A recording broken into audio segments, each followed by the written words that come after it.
Imagine standing at the edge of change, tired of your bad habits, inspired by a vision of who you could become, and still feeling stuck.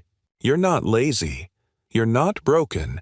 You're just looking in the wrong place. That's where James Clear begins Atomic Habits, with a powerful, life-altering idea. You do not rise to the level of your goals. You fall to the level of your systems. This book isn't about willpower or massive motivation hacks. It's about something quieter, deeper, and far more powerful. Habits so small they seem invisible, but when repeated, they become unstoppable. The power of tiny changes. Clear opens the book with a compelling story, a story that explains the heart of the book better than any theory. In the early 2000s, the British cycling team was a mess. They hadn't won a Tour de France in nearly a century. Most bike manufacturers didn't even want to sell them equipment for fear of damaging their reputation. Then came Dave Brailsford, a coach who believed in what he called the aggregation of marginal gains. He looked for tiny improvements, just 1% better in every area. He improved the seat ergonomics. He adjusted how athletes slept. He even experimented with massage gels and hand-washing routines. Individually, each change seemed meaningless, but together they transformed the team. By 2008, the British cycling team dominated the Olympics. In the next decade, they won 5 Tour de France titles. It wasn't magic, it was math. Just a 1% improvement every day doesn't seem like much, but over a year, it compounds into a 37 times improvement. And that's what habits are. Tiny, repeated votes for the person you want to become. Why goals fail and systems succeed. We love goals. They're inspiring. They give us direction. But James Clear makes a bold claim: forget about goals. Focus on systems instead. Here's why. Winners and losers often have the same goals. Everyone wants to be fit, rich, successful. But it's not the goal that creates the outcome. It's the system beneath it. Goals create a yo-yo effect. You work hard, reach a goal, and then what? Most people relapse because they haven't changed the habits that got them there. Goals are about results. Systems are about process. And process is what shapes your identity. So instead of asking, "What do I want to achieve?" Clear encourages us to ask, "What kind of person do I want to become?" And then build a system that helps you become that person through tiny, consistent action. Identity, the true root of lasting change. At the heart of Atomic Habits is a deeply psychological truth. Real behavior change is identity change. Most people try to change by focusing on outcomes. I want to lose 10 pounds. A little wiser people focus on processes. I'm going to go to the gym 3 times a week. But true transformation happens when you focus on identity. I am the kind of person who never misses a workout. James Clear says, every action you take is a vote for the type of person you wish to become. Want to become a writer? Write 1 sentence today. Want to become healthy? Choose the apple over the cookie. It's not about the scale of the action, it's about reinforcing the identity. The more you act like the person you want to become, the more that identity becomes natural, automatic, inevitable. How habits work. The 4-step loop. Clear outlines that every habit follows a simple 4-step pattern. Cue, the trigger that initiates the behavior. Craving, the desire or emotional pull. Response, the action or habit itself. Reward, the benefit you gain. Let's take an example. Cue, you feel stressed after work. Craving, you want relief. Response, you pour a drink. Reward, you feel relaxed, and your brain learns, do this again next time. Good or bad, this is how habits are formed, and if we want to change them, we need to understand how to interrupt or redirect this loop. The rest of the book shows us how, using 4 laws. But before we go there, let's pause. Because where you are right now, standing on the edge of this understanding, is where all meaningful change begins. Not with the giant leap, but with the first small step, Once you understand that habits are built on cues, cravings, responses, and rewards, the next question becomes, how do we actually use this knowledge to change? James Clear offers a simple blueprint: the 4 laws of behavior change. These 4 laws serve as tools, levers we can pull, to build good habits and break bad ones. Each law corresponds to one part of the habit loop. To build a good habit, make it obvious, make it attractive, make it easy, make it satisfying. To break a bad habit, you invert each one. Make it invisible, make it unattractive, make it difficult, make it unsatisfying. This is the foundation. But now, let's walk through each law and see how it applies to real life. Law 1. Make it obvious. You can't change a habit you don't notice. That's why awareness is always the first step. Take this example. You bite your nails without thinking, or you scroll through your phone the moment you're bored. You don't decide to do it. It just happens. James Clear suggests doing a habit audit called the habit scorecard. You write down your daily behaviors and label them: good, bad, or neutral. Not to judge yourself, but to notice yourself. Because once you're aware, you can start to redesign your environment. Environment, Clear says, is the invisible hand that shapes behavior. If you want to eat healthier, don't just try harder. Put the fruit bowl on the counter, not the cookies. If you want to read more, put the book on your pillow every morning. Make the cue so visible, so obvious, that the behavior becomes nearly effortless. You don't need more willpower. You need fewer barriers. Law 2. Make it attractive. Let's face it, we're emotional creatures. We don't just act on logic, we act on desire. This is where craving comes in, the second step in the habit loop. If a habit is unattractive or dull, your brain will resist it. But if it feels exciting or rewarding, you'll come back again and again. Clear introduces a concept called temptation bundling, pairing something you want to do with something you need to do. For example, only watch your favorite Netflix show while working out on the treadmill. Only check social media after you've finished your writing goal. Only drink your favorite latte after you meditate. This rewires the brain. It says, I get something I love if I do something that's good for me. Another tip? Join a culture where your desired behavior is normal. If everyone around you exercises, reads, saves money, you're far more likely to do it too. Why? Because humans are wired to mirror the tribe. We imitate the people we admire, and we avoid behaviors that isolate us. So make good habits not just desirable, but social. Belonging reinforces identity. Law 3. Make it easy. This may be the most misunderstood part of habit change.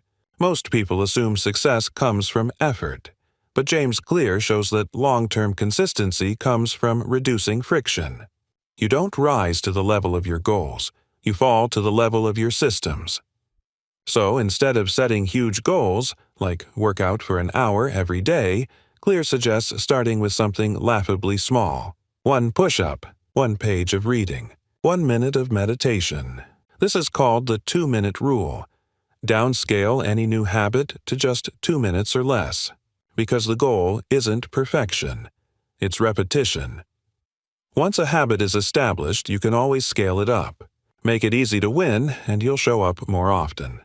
And showing up day after day is how real momentum is built. Also important, prime your environment.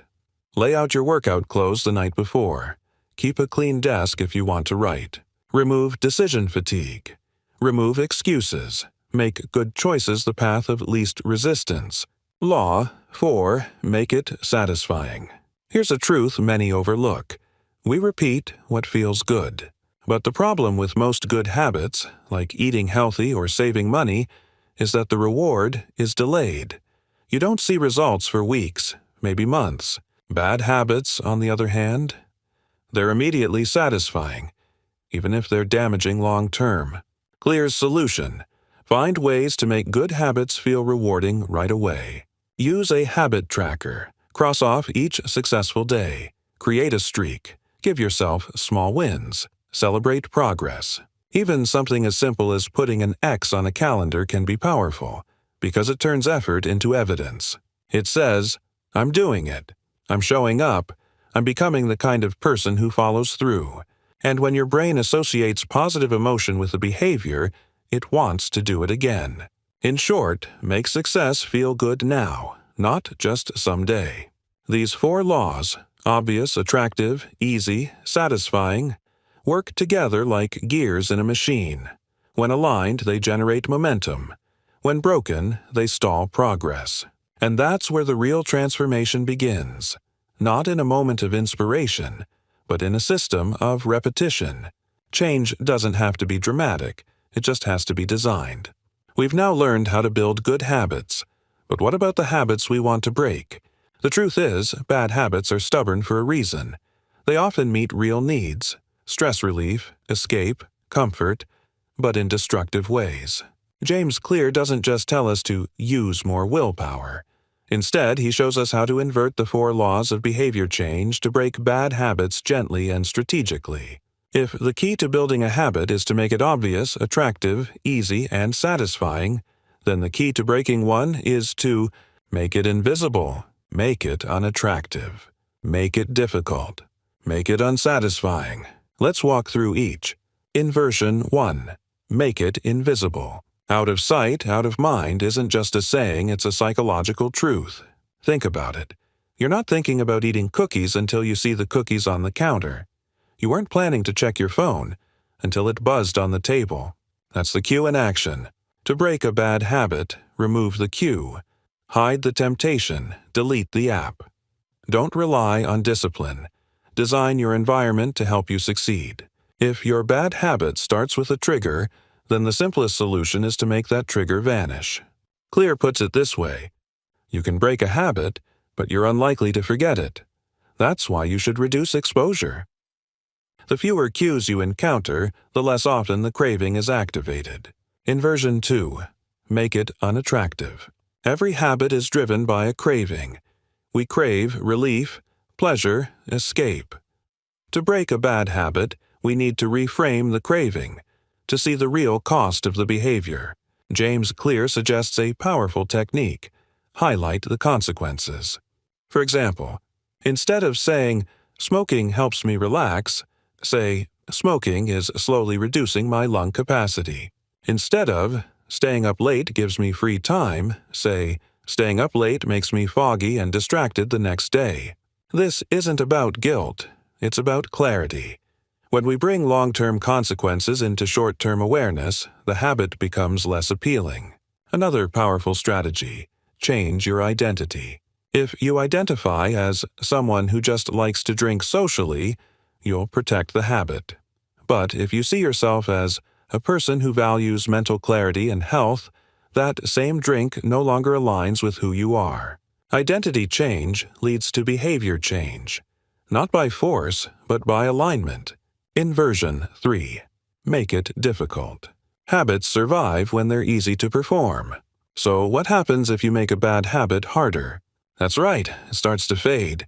James Clear introduces the idea of a commitment device, a choice made in the present that locks in behavior for the future. Examples: leaving your phone in another room while working, giving a friend $100 and telling them they only return it if you go to the gym, unsubscribing from streaming platforms you mindlessly binge.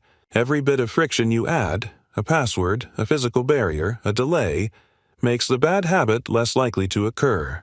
Meanwhile, the good habit can be made easy and automatic, so your energy goes to building rather than resisting. Inversion 4. Make it unsatisfying. Here's a hard truth: many bad habits feel really good in the moment. That's what makes them addictive. So how do you fight that? By introducing accountability. James Clear shares a simple but powerful tool: the habit contract, a written agreement between you and others, outlining what behavior you'll commit to and what the consequence will be if you don't follow through. Why does this work? Because now it's not just you watching your behavior, it's someone else. And we care deeply about how others see us. We'll do more to avoid social embarrassment than to meet personal goals. In other words, make failure public and painful, and success private and satisfying. You can also use self-reporting. tracking your own behavior and reviewing it weekly. This process adds a layer of awareness. And when you're aware, you regain control. Why you don't need to be perfect. One of the most comforting insights in Atomic Habits is this: missing once is an accident. Missing twice is the start of a new habit. Perfection isn't the goal. Consistency is. Life will interrupt you. You'll get sick. You'll get tired. You'll forget. What matters isn't avoiding every misstep. It's getting back on track quickly. Clear encourages us to focus on the trajectory, not the moment. A single skipped workout doesn't make you unfit. A missed day of writing doesn't mean you're not a writer. A slip-up isn't failure. It's just feedback. You're not building a perfect streak. You're building a life.